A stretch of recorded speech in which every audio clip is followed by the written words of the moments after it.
Muslims in Indiana about to set fire to town of Muncie after what Trump just did to Migrant.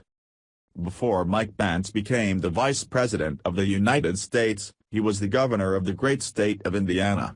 In his last few months of this position, he was adamant about halting Muslim refugee resettlement in his state.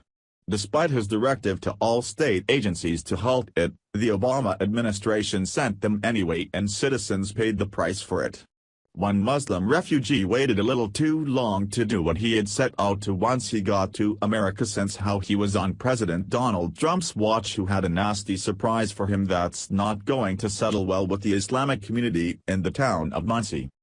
The start of the terrorist attacks to hit Paris, France began last year while Pence was still governor, when Islamist terrorists masqueraded as migrants to carry out their jihad.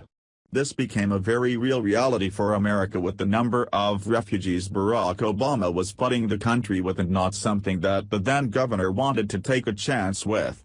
However, Obama had a 100,000 refugee goal to meet and forced these Muslims transplants on Pence and Indianans anyway. Khalid Suleiman Bile was out and about in the town of Muncie when he decided to swing by the local Goodwill store. Rather than picking up some cheap second-hand gear and going on with the day, the former Ball State University student, who is not a U.S. citizen, saw an opportunity to impose a nasty taste of Sharia law on everyone in the store. Fox 59 reports. Police reports and documents filed by Homeland Security say people inside the store were threatened March 25 by a man who forcefully tried to convert them to Islam.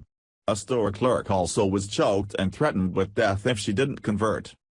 An earlier report of the incident by Fox 59 after it happened expounded on the horrifying ordeal that unfolded in the lockdown store.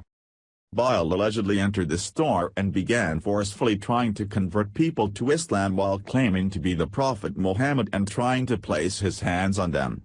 He struck and strangled an employee and told her he would kill her if she didn't convert to Islam.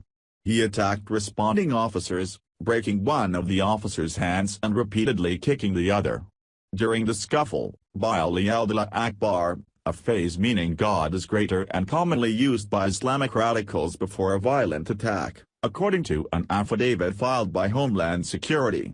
The psychotic Muslim probably thought he would get a simple slap on the wrist for it, then sent back to his fully funded college to continue his education he doesn't seem to care too much about.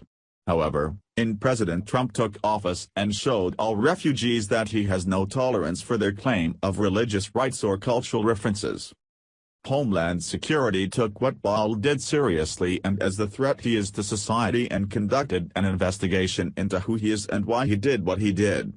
At the conclusion of that, the migrant got exactly what he deserved by swiftly being shipped back to Saudi Arabia, where he came from, since we don't need or have to deal with these kinds of migrants in America anymore.